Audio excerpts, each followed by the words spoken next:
my first video of 2020, and it's a mirror of a video from Eddie Wu. He's, I think, a math teacher, and he clearly explains why dividing by zero is undefined. Anthony Riley, pay attention. Multiplication, multiplying, I think the simplest way to understand it is it's repeated adding. That's all it is. Isn't it? Come on, think about it, right? Example. Okay. 3 times 5. What is 3 times 5? Of course, you can start to talk about factors. You can start to talk like an area or that kind of thing. But really what it means is, well, it's 3, and then you add 3 again, and then you do it again, and you do it 5 times. Right? So you are putting together, you're adding on 5 sets that are all the same size. 3, namely. Yes? Yeah, that's right. Well, if I'd written it like this, then it would, right? I know we tend to think of these as the same, but they represent different ideas, right? Like, you know, the fact that multiplication is commutative is not immediately apparent because not all operations are, right? So, anyway, okay. So therefore you can probably see where I'm going to go for division. It's repeated subtraction. But it's a little different. It's a little different. Okay? Oh, sorry. It's an ATM machine. Okay, so it works a little bit different to this. Okay?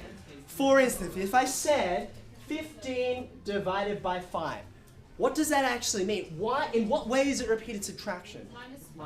What it means is, how many times can I subtract 5 before I have nothing left? Okay? And the answer is, well, I shouldn't say equals. I can do it 3 times. I can do once, twice, 3 times, right? And that's when I have nothing left in my set. Okay? So that's why 3 times, that's the answer. Okay, now you can see why I had to establish this, because that's going to be our gateway to think about what this means, right?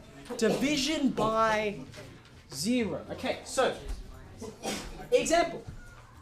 Okay, let's consider what is 1 divided by 0. Alright? So if I take this basic definition, right? It's, well, how many times can I take away 0? And you're like, well, I can take away 1 0, I can take another. I still haven't got to my set which had nothing in it yet, right? So you notice, there's 3 here. How many here? Answer, infinite, right? Or infinity, okay? So you might think, okay, so does it seem fair to say this? Okay. Now, I'm gonna push further on this a little bit, right? Because one of the ways that mathematicians solve problems like this is we say, okay, you got a problem, here's one way to approach it. Let's approach it another way, okay? Because, you know, you guys actually know a lot more about division. You know that it's more than just repeated subtraction, okay? So for instance, let's consider these. Let's consider these numbers, okay? 1 over 1, 1 over 0.1, 1 over 0.01, right? And I can keep going, okay? So, there we go. No prizes. What's it equal to? 1. 1 divided by 0.1. It's 10. 1 divided by 0.01. Okay, alright, so you can see where this is going, right? So now this is a different kind of argument, but this, if it kept going, it seems reasonable to say, well, yeah? Now this is interesting. I've approached this same problem from 2 completely different angles, and I've got the same answer. Okay? So this seems promising. Seems promising. But there's a problem. There's a big problem. Okay? The problem is, you know, this game, right? This game that I played here with 1 divided by something and then divided by other things and so on, I can play it with other numbers too, can't I? For instance, I could do it with 2, right? 2 over 0.1, 2 over 0.01, and so on, right? Now, all of your numbers, right, they're going to be twice the size. You're going to get 2, and then 20, and then 200, but they're tending toward the same thing, right? They're tending toward infinity. So that means this is where this is going is 2 over 0, right? So apparently, 1 over 0 is equal to infinity, and 2 over 0 is equal to infinity, right? It's like, well, if you have these two things divided by the same, they should be equal, right? Now, you see, the reason why it was so important to go establish this, right, is that you can see this is not just playing a game. We've broken not just rules we decided or invented, right, but something which we knew to be fundamentally wrong. Here's 1. I should put it in this hand, sorry. Here's 1. And here's 2. And they are not the same, right? They are 2 sets and they are of different sizes. So this is wrong. This is wrong. It can't be, okay? Which means that this can't be, which means that none of that is true, okay? Therefore, it's undefined. Now, okay, so then comes the question, well then, okay, we call it, right, undefined, but why do we call it that? Is it just because it's like, well, I don't know, okay? And I'll show you why. Let's come back to this, okay? Let's come back to this. Okay.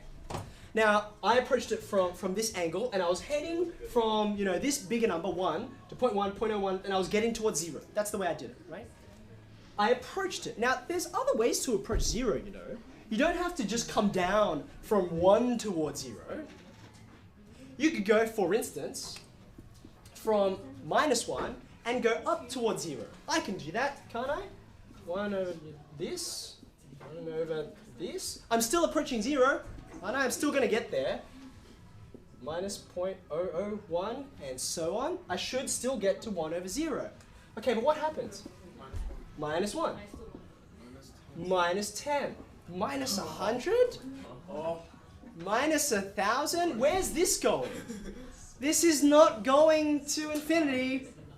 It's going to negative infinity. Okay, now, this is where we get to the crux of the issue. Okay? Undefined. Why do we call it undefined? I used to think, you know, you get your calculator out and you punch it in and it's like math error because, you know, because it's undefined. You look it up on Wikipedia. You're like, a mathematician's just lazy. They're like, oh, well, I don't know what it is. We'll just not define it. No. In fact, undefined, it's undefined because it's undefinable, right? There is no number you can pick that makes sense, right? Because, you know, you put it this, and some other guy will say, well, but I can make it equal this, in exactly the same way you did, right? So there's equal sort of bidders for the crown of what 1 over 0 is equal to. Yes? Isn't it like, because if you graphed it as a hyperbola, then it would never, because it never touches 0. Right. Is that Okay, so undefinable? this stuff here, right? You can do it visually, right? You've got this, right? This is what we started with. Started at 1 over 1, which is like here, right?